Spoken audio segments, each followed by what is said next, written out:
Terpilihnya Provinsi Kalimantan Selatan sebagai tuan rumah pelaksanaan debat bahasa tingkat nasional tahun 2019 dikarenakan Kalimantan Selatan merupakan salah satu provinsi yang memiliki daya tarik di bidang pendidikan yang cukup baik wan berdaya saing.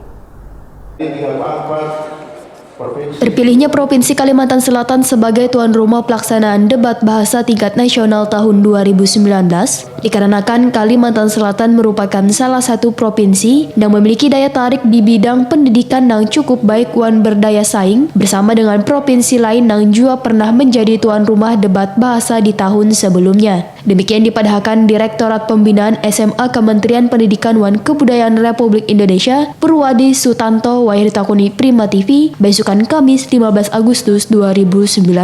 Menurut Purwadi Sutanto, Kalimantan Selatan tentunya kada hanya sukses sebagai penyelenggara, namun juga harus sukses sebagai pemenang. Karena menjadi tuan rumah tentu persiapan telah dilakukan sematang mungkin lebih awal. Purwadi Sutanto mengaku dilaksanakannya debat bahasa berbeda provinsi Taban tahunnya agar kegiatan ini membawa dampak positif bagi generasi muda di berbagai daerah di Indonesia. Menurut Purwadi Sutanto, event ini sangat penting bagi peserta didik, terutama dalam mengasah pola pikir wan membentuk komunikasi yang baik, serta dapat berkolaborasi dengan baik dengan peserta didik lainnya. Setiap peserta akan tampil dalam bentuk tim, baik kategori bahasa Indonesia maupun bahasa Inggris. Wan setiap tim harus bisa berkolaborasi dengan baik. Ini merupakan kunci menjadi tim yang baik. Purwadi Sutanto pun memuji Gubernur Kalimantan Selatan dalam memperhatikan dunia pendidikan di Banua sehingga menjadikan Kalimantan Selatan bisa menjadi tuan rumah debat bahasa tahun ini.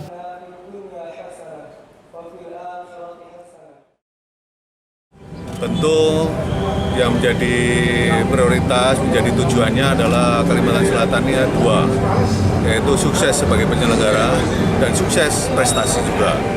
Kenapa? Sebagai tuan rumah itu pastilah menyiapkan diri lebih serius dari awal. Kita selalu mengadakan ini berpindah-pindah.